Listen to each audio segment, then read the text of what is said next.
Hi வணக்கம், நான் உங்கள் ஜீவா பேசுகிறேன். யான் படம் எனக்கு என்னோடய லைஃப்பில் ரொம்ப முக்கியமான ஒரு படமாக இருக்கும். நான் ரவி கே சந்திரன் சாரோட நான் இந்த படம் ஃபஸ்ட் டைம் ஒர்க் பண்ணியிருக்கேன். அண்ட் அவரோட ஃபஸ்ட் படமும் அது. ஸோ அவர் நிறைய பெரிய பெரிய லைக் ஆக்டர்ஸ், பெரிய பெரிய டெக்னீஷியன்ஸ் நிறைய பேரோட ஒர்க் பண்ணியிருக்காரு. அண்ட் உண்மையிலே ஒரு புதுமையான ஒரு எக்ஸ்பீரியன்ஸ் எனக்கு. ரவி சாரை பொறுத்த வரைக்கும் இல் மேக் ஷுர் தட் அவரோட ஆக்டர்ஸ் எல்லோரும் எந்த டென்ஷனும் இல்லாமல் ரொம்ப ஒரு நல்ல ஒரு அட்மாஸ்ஃபியரில் இருக்கணும். அண்ட் டீமும் நல்லா பியூட்டிஃபுல்லாக செட் பண்ணி கொடுத்துட்டாரு. ஒரு நல்ல perfect first ADs with complete protocols, like complete precised things. And எல்லாருமே ஒர்க் பண்ண, இப்போது நாங்கள் ஷூட் பண்ண இடங்கள் எல்லாமே பார்த்துட்டிங்கன்னா மொராக்கோ, ஸ்விட்சர்லாண்ட், இந்த மாதிரி நிறைய விஷயங்கள். So complete all this technicians where well equipped. எல்லாருமே ரொம்ப பர்ஃபெக்டாக லைக் லைக் ஒரு சிச்சுவேஷனை வந்து கிளியராக ஹேண்டில் பண்ணக்கூடிய ஒரு க்ரூ.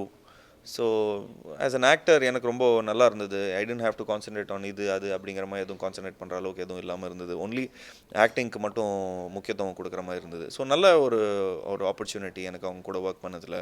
ஸோ நல்ல ஒரு டீம், நிறைய இன்டர்நேஷ்னல் டீமோட ஒர்க் பண்ணேன், நிறைய டெக்னீஷியன்ஸோட ஒர்க் பண்ணேன். ஸோ நிறைய எக்ஸ்போஷர் கிடச்சிது. ரவி சார் நிறைய விஷயங்கள் சொல்லி கொடுத்தாரு, நிறைய விஷயங்கள் கற்றுக்கிட்டேன். நான் அதை நிறைய விஷயங்கள் ஷேர் பண்ணிக்கிட்டாரு. ஐ திங்க் இந்த captain of the ship is Ravi sir. So complete full of talent. So அவர் அந்த டேலண்ட் கூட நானும் அவரோட அந்த ஷிப்பில் நான் போகிறேன்னு நினைக்கும் போது, நான் செயில் பண்ணுறேன்னு நினைக்கும் போது ரொம்ப சந்தோஷப்படுறேன்.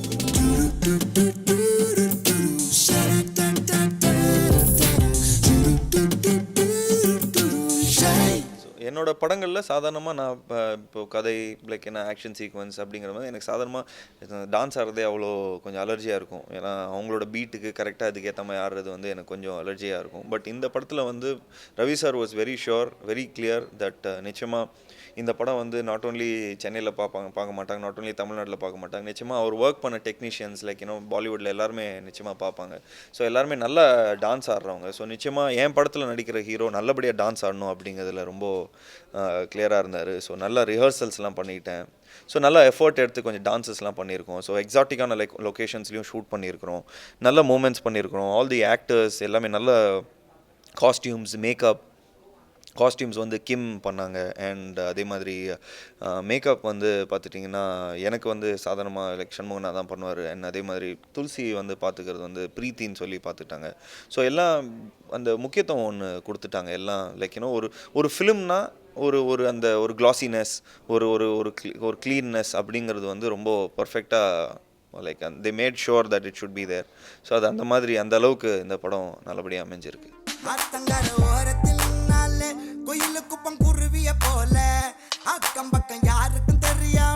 இந்த படத்தில் ஒர்க் பண்ணியிருக்கிற துளசி ஒர்க் பண்ணியிருக்காங்க. ஸோ கார்த்திகா கூட ஒர்க் பண்ணதுக்கப்புறம் எல்லாருமே கேட்குற கேள்வி என்னென்னா, சிஸ்டர் கூட நடிக்கிறீங்க, ஸோ யார் பெட்டர் அப்படிங்கிற மாதிரி எல்லாருமே கேட்பாங்க. ஸோ நிச்சயமாக ஐ வுட் சே லைக் ரெண்டு பேரும் they been best in their own ways. But துளசியோட இன்னும் நிறைய டைம் நான் ஸ்பெண்ட் பண்ணதுனால it's been like last 1.5 years 2 years கிட்டத்தட்ட ஆயிடுச்சு. ஸோ அதனால் இட்ஸ் ரொமான்டிக் ஃபிலிம். ஸோ அதனால் இந்த ரொமான்ஸ் அது இது எல்லாமே கொஞ்சம் திரும்ப பேசிக்கிறோம், திரும்ப டைலாக்ஸ் சொல்லி பார்த்துப்போம். ஸோ ஆல் தட் திங்ஸ் எல்லாமே பண்ணும்போது ஒருத்தரை காம்ப்ளிமெண்ட் பண்ணுவோம். ஸோ அது ஸ்க்ரீனில் ரொம்ப அழகாக தெரிஞ்சிருக்கு இந்த படத்தில். ஸோ அது எல்லாமே அழகாக தெரிஞ்சதுனால என்ன ஆயிடுச்சு, லைக் படமாக ரொம்ப நல்லா லைக் படத்தில் பார்க்கும்போது, சாங்ஸில் பார்க்கும்போது ஒரு நல்ல பேர் அப்படிங்கிற மாதிரி சொல்கிற அளவுக்கு லைக் அந்த ஒரு பியூட்டிஃபுல்னஸ் தெரியுது படத்தில்.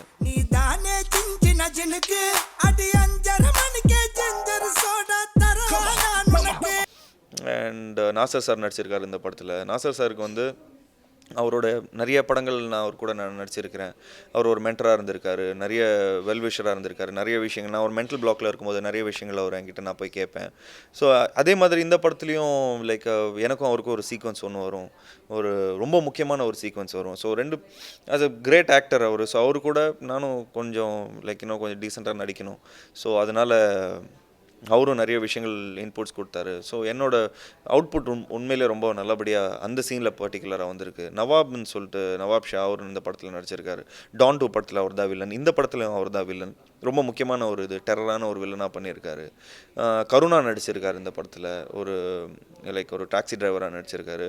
ஒரு காமெடி மாதிரி வந்து பண்ணிட்டு போகிற மாதிரி இல்லாமல் ஒரு கேரக்டராக நடிச்சிருக்காரு. ஸோ ரொம்ப முக்கியமான ஒரு எமோஷ்னலான ஒரு ரோல். இந்த படங்கள் ஐ மீன் இந்த படம் வந்து நாங்கள் ஷூட் பண்ணது வந்து ஃபுல்லாகவே இந்த படம் வந்து பாம்பேயில் நடக்கிற மாதிரி தான் கதை. மாட்டுங்காலில் நடக்கிற ஒரு தமிழ் பையனுக்குள்ளே என்ன இந்த கதை நடக்குது. ஸோ ஒரு பொண்ணை மீட் பண்ணுறாரு, அங்கேருந்து எந்த ஊருக்கு போகிறாரு, அந்த ஊரில் போய் அவர் என்ன பிரச்சனையில் ஒன்று மாட்டுறாரு, அந்த பிரச்சனையிலேருந்து எப்படி அவர் வெளியே வர்றாருங்கிறது தான் ஒரு சின்ன ஒரு ஜிஸ்ட். ஸோ அதில் வந்து லொக்கேஷன்ஸை வந்து கொஞ்சம் பெரிய லெவலில் வச்சுருக்கிறோம். ஸோ லொக்கேஷன்ஸ் லைக் மொராக்கோவில் வந்து ஷூட் பண்ண படங்கள் எல்லாமே லைக் எல்லாமே ஹாலிவுட் ஃபிலிம்ஸாக இருந்திருக்கு. Kingdom of Heaven, Bourne series, இப்போ கூட MI5 அங்கே ஷூட் பண்ணிகிட்ருக்குறாங்க. ஸோ அதனால் எல்லா பெரிய பெரிய படங்கள்லாம் ஷூட் பண்ண இடம், அதே இடம் இன்செப்ஷன் ஷூட் பண்ண இடத்துல தான் நாங்களும் ஷூட் பண்ணோம். So Morocco is an exotic place. So படம் ஒரு ஸ்டேஜில் வந்து செகண்ட் ஹாஃப் வந்து அங்கே நடக்கிற மாதிரி ஒரு கதை, ஒரு சீக்வன்ஸ் வரும்.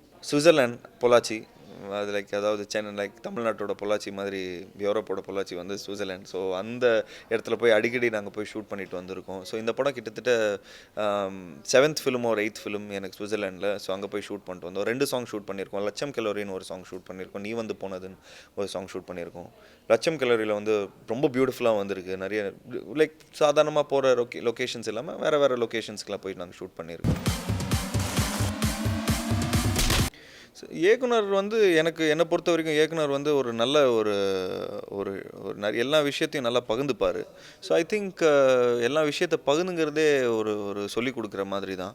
ஸோ ஐ திங்க் நானும் ஒரு லேர்னராக இருக்கிறதுனால நிறைய விஷயங்கள் அவர் சொல்கிறது, அவருக்கு லாஸ்ட் 25 இயர்ஸில் நடந்த எக்ஸ்பீரியன்ஸஸ், என்ன மாதிரி ப்ராப்ளம்ஸ்லாம் சால்வ் பண்ணார், என்ன மாதிரிலாம் கேமராஸ்லாம் யூஸ் பண்ணார், என்ன மாதிரி சீக்வன்சஸ்லாம் வந்தது, இந்த ஆக்ஷன் சீக்வன்ஸ் இப்படி நடக்கும்போது இப்படி ஆச்சு, இப்படி இது பண்ணும்போது நிறைய விஷயங்கள் அவரோட எக்ஸ்பீரியன்ஸை பற்றி நிறைய விஷயங்கள் எங்கள்கிட்ட வந்து லைக் அதை வந்து ஷேர் பண்ணியிருக்காரு. ஸோ அதே எனக்கு வந்து ஒரு பெரிய ஒரு லேர்னிங் எக்ஸ்பீரியன்ஸாக இருந்தது. And the way our act பண்ணுறது, திடீர்னு மழை பெஞ்சிச்சு, திடீர்னு இந்த மாதிரி ஒரு சீக்வன்ஸ் வந்தது, இந்த மாதிரிலாம் ஒரு விஷயம் வரும்போது டப்புன்னு அவர் வந்து எப்படி அடாப்ட் பண்ணுறாரு, டைவர்சிஃபை ஆகுறாரு, அதெல்லாம் அந்த ஸ்மார்ட்னஸ் எல்லாத்தையும் நான் கற்றுக்கிட்டேன். ஸோ இட்ஸ் நாட் இவன் நிறைய லைக் ஒரு நல்ல ஒரு ஃப்ரெண்ட்ஷிப் கிடச்சிது. ஸோ எல்லாமே நிறைய விஷயங்கள் நான் கற்றுக்கிட்டேன் இந்த படத்தில். ஒரு ஆக்டர்ஸ் ஃபிலிம் இட்ஸ் லைக் ரொமான்ஸுங்கிறது வந்து இட் இஸ் நாட் ஒரு லவபிள் ரொமான்ஸ். ஒரு யங்ஸ்டர்ஸ்குள்ளே இருக்கிற ஒரு பியூட்டிஃபுல்லான ஒரு டீசெண்டான ஒரு ரொமான்ஸ். வேறு எவ்ரிபடி இல்லை படத்தை பார்த்த உடனே எல்லாருக்கும் பிடிக்கிற மாதிரி ஒரு சீக்வன்ஸாக இருக்கும்.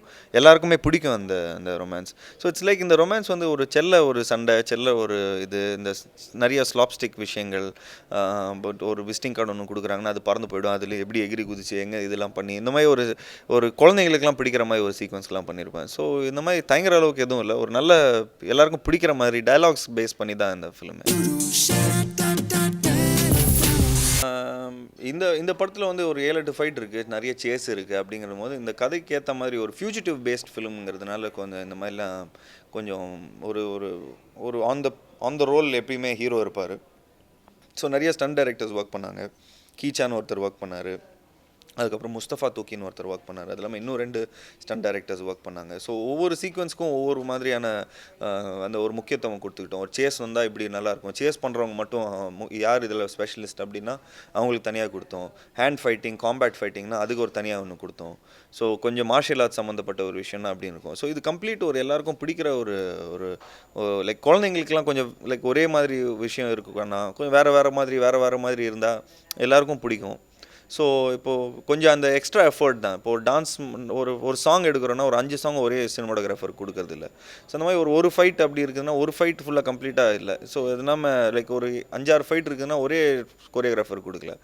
லொக்கேஷன்ஸ்க்கு ஏற்ற மாதிரி லைக் மாற்றிக்கிட்டோம், அதுக்கேற்ற ஸ்பெஷலிஸ்ட்டை கூப்பிட்டுக்கிட்டோம். நாங்கள் மொராக்கோவில் ஷூட் பண்ணதுனால இந்த படம் ஸோ கொஞ்சம் பெர்மிஷன்ஸ் அந்த இதெல்லாம் விஷயங்கள்லாம் இருந்தது. அண்ட் பட்ஜெட்டிங் எல்லாமே இருந்தது. ஸோ இந்த படம் கொஞ்சம் இந்த லொக்கேஷன்ஸ் எல்லாமே கரெக்டாக அமைஞ்சு வரதுனால கொஞ்சம் தாமதமாயிடுச்சு. பட் கரெக்டான டைமில் தான் வந்திருக்கோன்னு நினைக்கிறேன்.